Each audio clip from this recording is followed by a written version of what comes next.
Hello, friends, and welcome in to the Eric Zane Show podcast, a daily show where I discuss news, nonsense, and my personal adventures from right here in the Impact Power Sports Studio. Impact Power Sports, they are in Rockford, Michigan, along 14 Mile Road on the south side of the street. That's the area of the road where it's just one direction going one way and another direction going the other way, and a whole lot of nothing in between anything, I guess.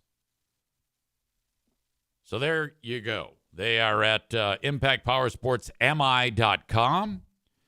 If you want to check in with them, they can, at their website, you can look into a brand new golf cart, maybe from Yamaha, if that's your thing.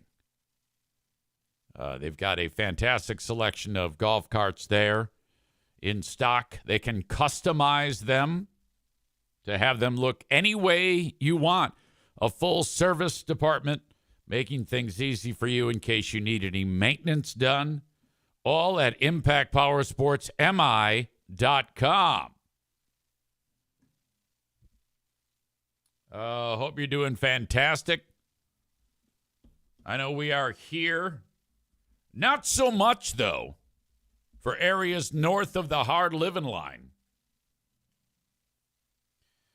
The ice hit north of the HLL, and it has just kicked everybody's ass.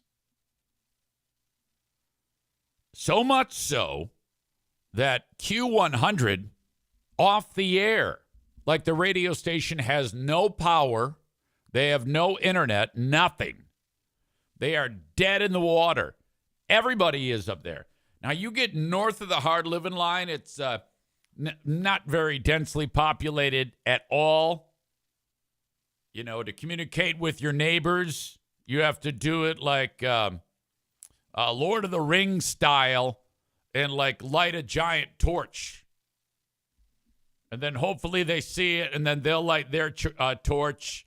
And then you got to send a raven with a message. Everything is just a disaster. So I understood that there was supposed to be an ice storm that hit north of that bridge, the Mackinac Bridge, which people love that bridge. But it's horrible, okay? And it's not so much that the bridge itself is bad. It's what's on the other side of it. That is a third world country up there. It gets progressively worse as you approach the bridge, but once you are across the bridge, God help you. It is the equivalent of Mad Max, Road Warrior. David says there is great camping on the other side. Yeah, but you got to fight for your life. I have had very little experience up there, other than once I went north of that bridge and I hated it. This ice storm was supposed to devastate the UP, the Upper Peninsula, and nobody cares about that. Then the forecast changed, and folks in northern Lower Peninsula started to get hit. And it doesn't take very much ice coating trees for them to start falling apart, just cracking under the weight. And that actually happened. So a couple of folks from the radio station, I started communicating with them during the day yesterday, and trees were like cracking in half in the middle of the woods and just winding up everywhere. And so they started falling on power lines and taking power poles down. The infrastructure in this hillbilly land is poor. So nearly the entire population north of the HLL has lost power. including the radio station. So I was tipped off, and so I didn't even broadcast today. All I did was what I would normally do, minus the broadcast to start the day. Jeremy brings up something that is on my mind. What is happening at Fear Bunker North? Because Fear Bunker North is absolutely right in the HLL zone, north of the HLL zone. And, yeah, I'm a little concerned, too. In fact, I'm going to make a special trip up Saturday to check out the road in. Now, in my brain, because, I mean, it's not, my place is, so you'll be on a regular state road. It looks bombed out to begin with. One lane going one way, the other lane going the other way. You pass another state road. Now you're on this really rough road for a mile. And then you make a right onto a 2-track. Okay, this is the type of road where if there's another car coming your way as you travel at 15 miles an hour, you got to put your car into like the woods in order to like pass. Then I make a right into my driveway, which is this long winding down a valley, and there's trees everywhere. It's tunnel of trees all around this place. And in my mind, they're all down. There's tons of down trees. So I'm making a special trip up there on Saturday. I have to actually be in Petoskey, Michigan, which is as high as you can go practically in the Lower Peninsula for a radio station event. And then while I'm heading up there, I will stop at some point, either on the way up or on the way back, to assess damage and determine the problems at Fear Bunker North. Now, fingers crossed that none of the structures that are on the property are damaged. I just don't want a tree falling on my stuff. I don't care about branches on the road. Aaron with a great line. And you know what? You've needed this. You've needed a solid joke because you've been nothing but hateful for months. So this is great. I'm very happy with this. This is a well thought out joke. Gonna need to suit up with the protective Crocs and your chainsaw those down trees. Exactly. See it now? Isn't that nice when you can actually say something that doesn't seem to be like some type of asshole comment? Isn't that a good feeling? It has to be. So no radio today for Q100, that is. And then here we are on show number 1,499.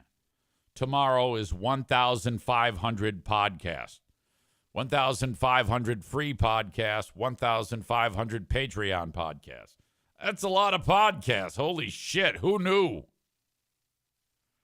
Outside of my time on GRD, this is the most time that I have spent doing anything in all of my earning years. The most time in one place. It has been for some time. The most amount of time that I was in one place was GRD from June of 04 until February of 16, which is not 13 years, I believe. It would have to be June to be 12 years. Right? 14, yes. So we are getting to a spot where on podcasting, with 1,499 episodes in the books and almost 6 years, 3 months in the books, I am getting dangerously close to the exact halfway of the amount of time that I've been doing this. Same half the amount of time as I was on GRD. Molly with an interesting question. Out of all of these shows, which one has been the best? Yeah, it's hard to say. I would like to just say that from my own personal standpoint, the best show that I've done is the latest show that I've done. And that is because of my intense humbleness and humility that allows me to say something so absurd. In all honesty, I don't really think I have a particular show that comes to mind, just moments on the show that strike me as I know that the jokes or the ridiculous story was landing particularly hard during the great Gary from the Men's Warehouse story. That has to be, I've said it many times, that is the most unbelievable thing that I have ever discussed in all of my years of talking into a microphone. Which, by the way, our beloved NFK, I don't think he suspected me to be in his presence this weekend when he was preparing a breakfast sandwich. Now, you're going to get two types of care when it comes to preparing such a sandwich. If I'm in the room, there's a certain type of care. And if I'm not in the room. Now, if I'm in the room, he's cleaning up after himself. If I'm not in the room, it's the opposite. If I'm in the room, he'll take the breakfast sandwich, the Jimmy Dean, and put it on a plate and put it in the microwave and heat it up.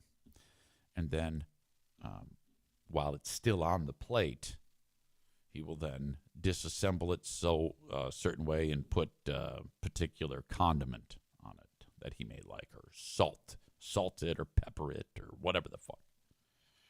Put it back together, and then if I'm in the room, he does that. And if I'm in the room, he's making sure that if he has left any traces of disaster, then that is taken care of. He didn't know I was in the room while he was preparing it. So what you then get is him knowing that I'm not there is he'll just take the Jimmy Dean out of the wrapper and he will put it into the microwave onto the spinny glass plate thing, take it out, set it on my counter where, whatever is made up of the oils in the buttermilk fucking whatever the fuck it is for a bun is now leaving like an imprint of whatever is in there onto the countertop. He'll then he'll squirt some squirt mayo on it. And now, and he's touching all this stuff, and then he's touching the fridge. So now shit's getting everywhere. By the time it's all said and done, the biscuit has moved from the microwave to my counter to the other counter so he can then grab a napkin for some reason. I don't know why. And then I show up in there, and there's spots of mayonnaise everywhere. Not to mention the disaster that is now on the fridge because he has to open and close the fridge to put the mayonnaise back, but it's on his hands too. So there's mayonnaise on the fridge. It's a fucking nightmare. And I'm like, what the fuck? So, and then I have the realization that this is as good as it gets. It can be no better than this. So then I clean up everything, and then that's the end of that. Corey says, family or not, this dude's disgusting. This dude's disgusting way of life is unacceptable. Absolutely. Absolutely. Corey says, clean yourself up or live someplace else. Right. I get that. And we've gotten to that point. We've actually had those discussions. And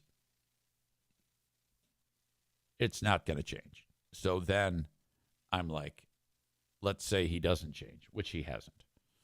Then do I actually kick him out of the house? Now we're getting into a whole new realm here.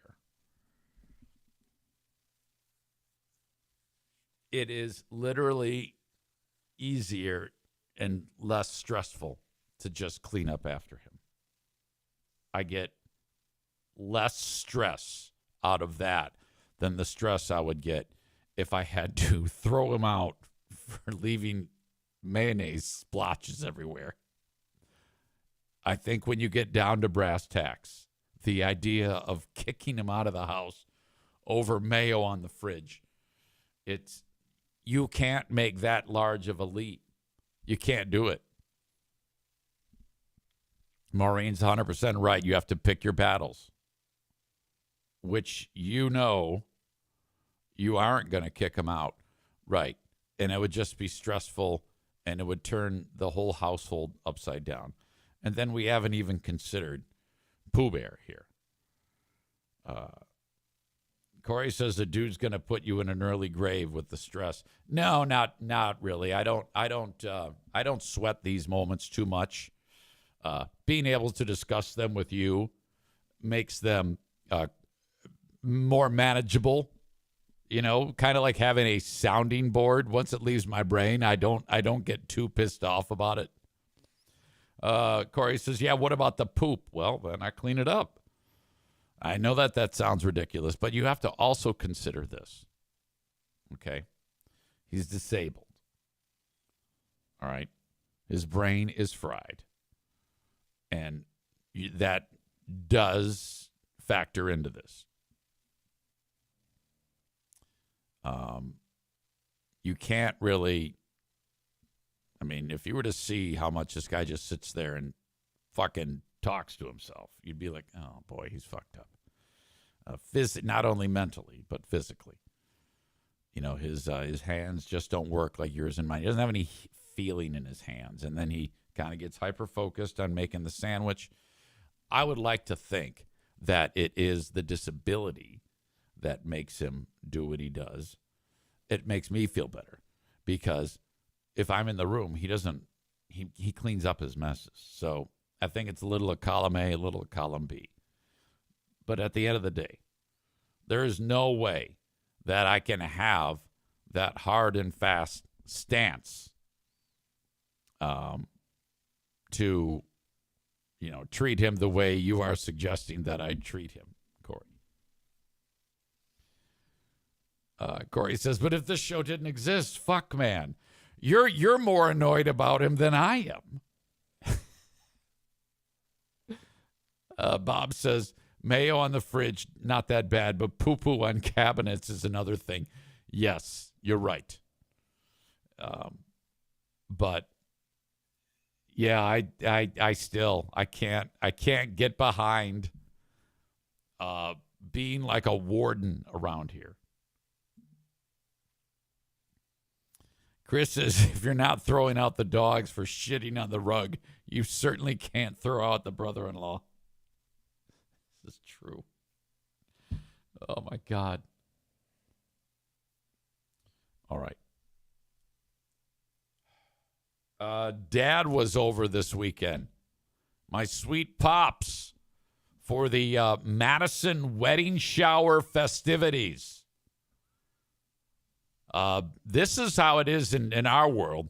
When there's a wedding shower, Pooh Bear has, well, her and I both have an army of friends, all girls, all right, who, oh, my God, the blonde brigade is the absolute best. And they, figure out what they're going to make for food for this brunch type of wedding shower. I think that's a thing. You got to, you got to, what do you call it? Have a brunch on a Saturday. That's the best way to do this. Where you go ahead and everybody shows up and then they're out by like 1 or 2 in the afternoon. You're done. That's the way you do this. So 11 a.m. starts. They've got all these foods that are made by the Blonde Brigade, and I helped set up, and that was the thing. Pooh Bear said, look, I'm going to need some assistance. Can you help? And my answer was, yeah. Oh, my God. Well, of course. I can't wait to help. Yeah. So then I go, just tell me what to do. You got to go here. You got to pick this up and pick up some tables from Janine, and then you got to go to Costco, and you got to be there when they open. Yeah, okay. What time's that? 10 a.m. All right, I'll be there. What's going on? Yeah, you got to pick up the cake. And then you got to get a bag of ice from Costco and bring it back. Okay, I'm on it. Out the door, gone. Then Pooh Bear says, she goes, I'm stressing about our house because we weren't having it at our house. We were having it at this clubhouse. And so I go, well, what's up? She goes, well, your brother and your dad are going to be at my house. I go, yeah. So the floor in that mudroom is very muddy. Can you scrub the floor? Can you get on your hands and knees and scrub the floor? And I go, well, yeah, I was going to do it anyway. I mean, that was on my list of things to do. I don't want anybody coming home, showing up here and seeing that. Now, they didn't even go in the room. They didn't even see it. Well, yeah, of course. Yeah, man. So, Saturday, or wait a minute, what was it? What day was it? Well, the event was Sunday. Yes. So Saturday, I'm like on my hands and knees scrubbing it, and it's perfect. You can eat off of it. Everything smells clean. She goes, this smells so good around here. I'm so lucky to have you. I go, yeah, well, hey, it's the least I could do. It's the least I could do. Come on now. You see, now, this is all maintenance. Everything that I have discussed with you is maintenance. With doing what I did to scrub the floor, cleaning up after the NFK. I'm telling you, man, it's harmony and bliss in this house. There is not a bad vibe that exists. Maureen says, do you have any pictures of your dad? Yeah, I might be able to send one along. I definitely did take pictures. I didn't get a picture. I'm not in a picture, I should say. But I took a picture of Dad and Joanne with my girls. Just got to send it to myself. Be able to share it with you. I know you've haven't heard from my father in quite some time, as we have kind of stepped away from Dear Meathead. He sat down, and so it's my brother Jim, myself, and my dad. And my dad had lunch. Joanne packed his lunch for him. It was adorable. But you got to give him a shot first, like an insulin shot, before he eats the food. You got to kind of do this. It's the way his system is. The way he's handling his diabetic system. So I went ahead and then I give him his sandwich. He eats that, and then time passes, and he's looking at the lunch bag where the sandwich was, and he goes, "What is this?" I go, "That's your lunch bag." This is like half an hour later. He goes, "What for?" I go, well, we put your, Joanne put your sandwich in there, your lunch that you ate, because I gave him the sandwich and some carrots, some cherry tomatoes, and some cucumber slices. It was adorable. He ate it all. He goes, "Lunch?" I go, "Yeah, your lunch." He goes, "I ate lunch?" We go, "Yeah. Yeah, you ate it here. You ate everything." He goes, I have no memory of this." So he goes, my brain, it's like I can't remember anything. So he is constantly resetting. He is not aware no longer. He is no longer aware that he has dementia. He's just in this kind of like DVR that's, records 10 minutes and then it deletes the previous 10 minutes. That is the spot that he is in right now. So, we just, it's a lot of the same conversation over and over again. He wanted to know when I bought this house. When did you move here? I have never been here in my life. I go, no, you've been here about 4 or 5 times for various family events. I have. Yes. So the goal here is break the news to him gently so he doesn't get like so frustrated or humiliated or anything like that. That's at least, I think, what the page that everybody is on. I have never witnessed anybody express any type of frustration with our sweet meathead, who is 91 years old as of March 17th.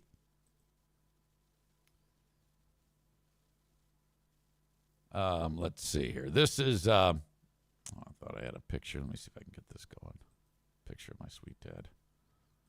There they are. There's the crew. Dad, Joanne, Madison, and Jackie. What a bunch. What a fun time. Maureen says, oh, that's sad. Chris says, I miss Meathead. I love listening back to the segments, especially the ones when he thought he had to be a character on BBL. Yeah, he sure did, didn't he?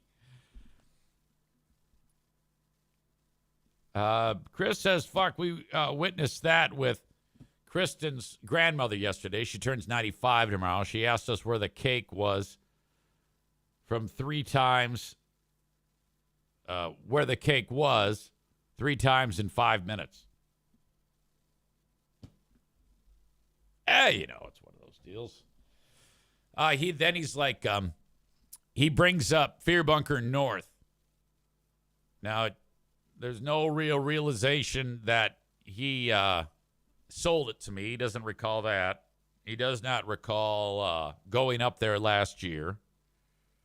He just starts asking me questions about it. He thinks something's going on, but he's not quite sure. And I'm like, yeah. You were up there last year, Dad. We had a good time, and we're going to go back this year. You and me and everybody. It's going to be awesome. He's like, oh, wow, I had no idea. Some of you folks, and your old pal Easy included, are trying to lose weight. And me, not so much. I'm trying to lose fat. And it's slow, but it's working. I think it's slow. I mean, my weight is not falling that quickly. I have a exercise plan in place where I've been lifting a lot of weight, and that might have something to do with it, push-ups and pull-ups. But let's update that. And by the way, this show runs till 1 hour on Mondays because of the workplace staff meeting. Despite the power being out at the radio station, I'll still be having the workplace staff meeting. So what I'll do is I'll finish up this first act of the show and then be back with you sometime around, 12:40, 12:45 to continue the show. Boy, these glasses, I think they're sitting a little weird on my head. All right. I was at 182.9 last week. I'm down 0.9 to 182.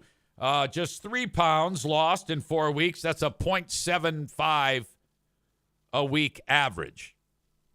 Not that staggering, but healthy. It's supposed to take time. That way, the weight loss sticks. Let me just say here that the only 2 people to lose any weight this week are boys. All of these women gained weight. Now, the only excuse I have to offer is for Rebecca, who the previous week, she dropped a lot of weight, but she is suggesting that she was dehydrated. That's what she said to me. because the previous week she had dropped 4.5 pounds, and she thought that was not realistic. So the number today is higher, but it still overall is still a good thing because, well, let me just get to the guys first, because the guys kicked all manner of ass. The women did not, but with the caveat of Rebecca, she gets a pass. Jeremy was down another 2.1 pounds, which means he has eclipsed 80 pounds lost. Think about that. 80 pounds lost. Find the heaviest thing in your home and lift it. It's not going to be 80 pounds. That's how much weight this guy has lost. And in his picture, I'll show it to you. He he takes the picture on the scale. And so I need to he was like the first one to reach out to me today. On his picture on the scale, by the way, he also includes a picture of his sweet kitty. There's Jeremy, freshly shaved head with that rat trap beard of his and his sweet kitty. And then on the pic, the 254.6 is his weight right now. If you zoom in, you can see some titty here. Where is it? Yeah. So you can see his reflection there. And if you, I can't see his root, but there is definitely some tit on this that is visible right in there. I think that is titty. So congratulations, though, at 254.6. That is exceptional. You have now dropped over 80 pounds. That is so great. In fact, the star on the Blubber Award goes to Jeremy. Again, in 29 weeks, he's lost 80.7 pounds for a 2.78 pound average. Okay, how many? There are 52 weeks in a year. So that means you're just over 1/2 of a year.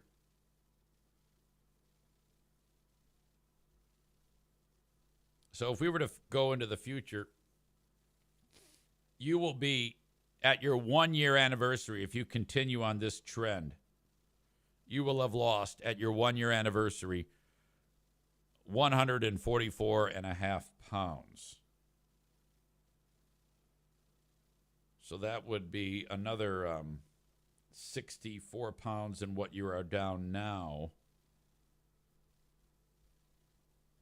That would put you at 190.6. And my God. And I still think there's a chance that you can get away from this, get through this without any concerns about surgery on your skin, because some folks have to have skin removed. But I don't think, I mean, you were fucked up, but I don't think you're as fucked up as that.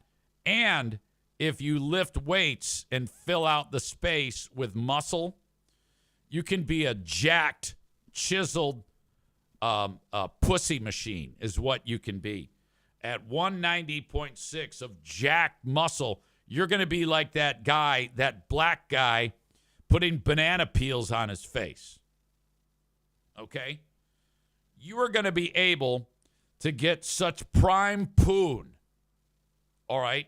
You're probably going to be able to get the type of poon that she's like a physician, like a medical doctor, bringing down 6 or 7 bills a year. You won't even have to work. So in 1 year's time, You'll be able to quit your job, get tons of poon, fresh poon, and money. Then you won't have to drive truck anymore.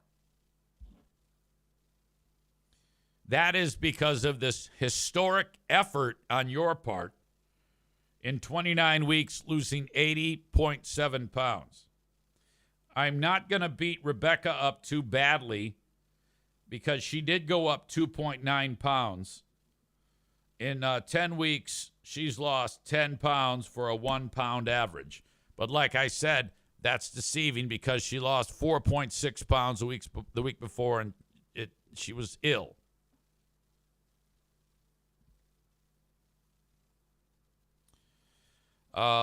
Jeremy says, hey, Doc, I lost 100 pounds in a year. Are you impressed? Want some bone? All right. Now to our two idiots who suck at everything. Amanda has followed up some steady losses with a 2-pound gain. In the wrong direction, she goes from 293 to 295. That is a 2-pound gain, which means that her overall weight loss goes from 23.5 to 21.5 in 11 weeks' time, which changes her average to 1.95 pounds per week. Now, I'm not one to say there, that's okay. That is not okay. This is good. Every week that you waste, it's going to take so much time. It's slowing you down. Jeremy says too much keto cookie dough. We don't know. She didn't give me any details, and I don't want the details. The only thing I give her credit for is not giving me a 3-page email about why this happened. Let's take a look at the numbers on our other dumpster fire, Nikki. Last week, she was only down 0.6. I don't even think I got an update from her last week. She says she's going to start sending it on Sunday nights. I don't care. It doesn't matter because this last week, she went from 244.1 to 246.2. That is a 2.1 gain back into the disgusting zone. That means that her 23.5 pounds lost drops down to 21.4 in 10 weeks, changing her average to 2.14 pounds a week lost. All right, so what we have there is the Bitch Patrol gained 6.7 pounds. The dudes lost 3. Are you women that easily defeated? Is that all it takes? What a bunch of idiots. The guys clearly have this figured out. Corey even said women are weak. My God. You going to take that from Corey? He wrote, women are weak and give in easily. You know, I don't necessarily agree with that. But don't you get tired of having these types of attacks made on you because of your horrible performances? Come on. 7 pounds? Jeez, you're messing up the hard work that Jeremy and I are doing. Our net average, our net number of pounds lost went up because of you pigs. Jeremy lost 2.1.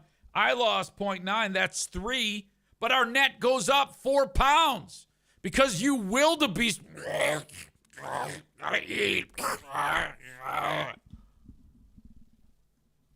God damn. What a pain in the ass. This is ridiculous. Jeremy writes yet again, men better than women. What do you Yetis have to say for yourselves? God.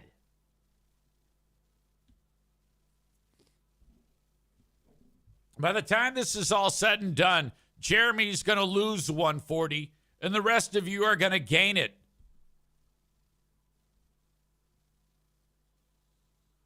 Jeremy rubs your nose in shit with this comment. Y'all think I spend my day not hungry? I'm hungry constantly. It's called willpower, ladies.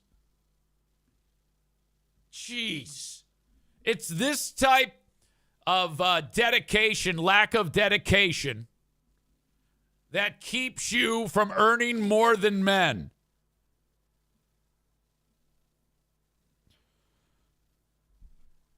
Corey says, sea cows washed up on the beach. Oh, my God. This has to hurt. Come on. Holy shit, that's terrible. All right, back to the drawing board. It is the Fat-a-thon, and it continues. Good luck this week to everyone. Amy says, I think it's more difficult for women to lose weight. We don't have the testosterone levels that help burn fat. No, it doesn't work that way, dummy. It goes to calories in, calories out. All right? It's willpower. If you don't eat as much and you burn more, you will lose weight. Each pound of fat, calorically, like if you were to burn a pound of fat, that's 3,500 calories, known as kcals. Lowercase k cals, that's what they're known as. 3,500 calories. So, if you ran minus 500 a day, the math works out. Times 7 days. You will lose a pound.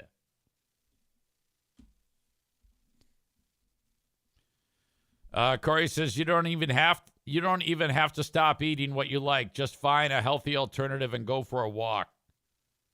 Yeah, if you boil it down, you actually, with the amount of food that you eat or the amount of calories you burn, your best bet is to count the calories. I think counting calories actually works because then you're keeping track in a notepad or on your note taker on your phone how many calories that you've eaten.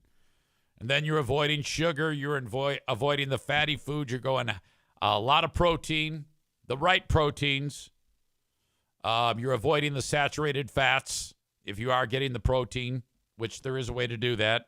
You just got to fucking read and try. A lot of fruits and vegetables, not a lot of carbs, a lot of water, some fruit, not much, a lot of sugar and fruit. That's it.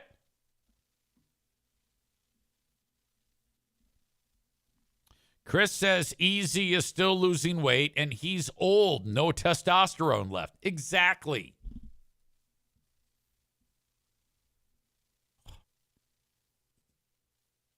Unbelievable. Thanks, as always, to the sponsors, Irvine's Auto Repair, Grand Rapids Hybrid and EV. There is a trusted place to get your vehicles repaired. Now, this is how it's going to go. Okay, if you have a problem with, let's just say, you need an oil change, and you take your car to Irvine's. When they reach back out to you, they're going to have looked over every single portion of that car. And they're going to say to you, hey, I know you're in for an oil change, but we've got some things that need addressing. yellow light, red light. These three things are yellow light: transmission fluid, motor coolant, and your brakes.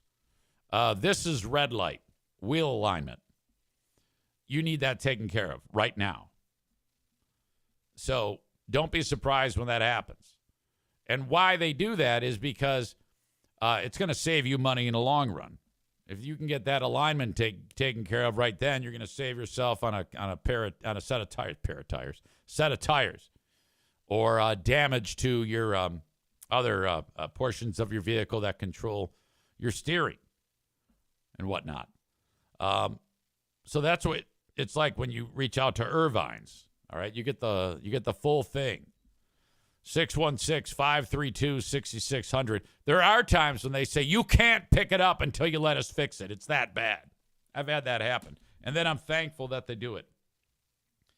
It's because of them that my 22-year-old truck is in tip-top shape. Thank you.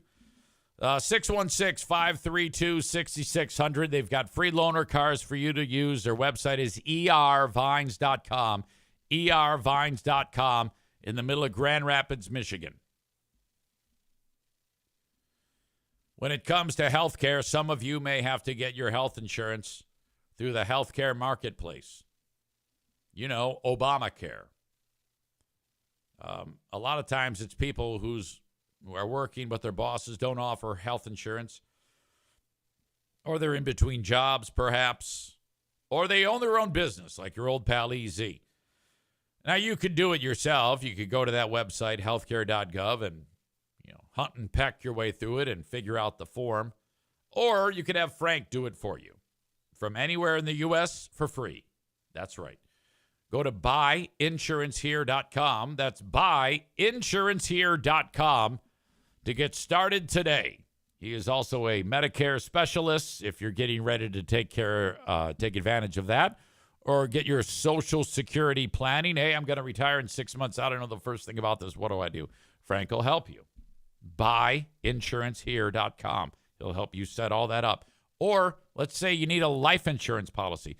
And I highly recommend that you do. That was my dad's business that he was in for the longest time. And he got me to purchase life insurance. And I have kept doing that. In fact, I got it from Frank. Go to buyinsurancehere.com.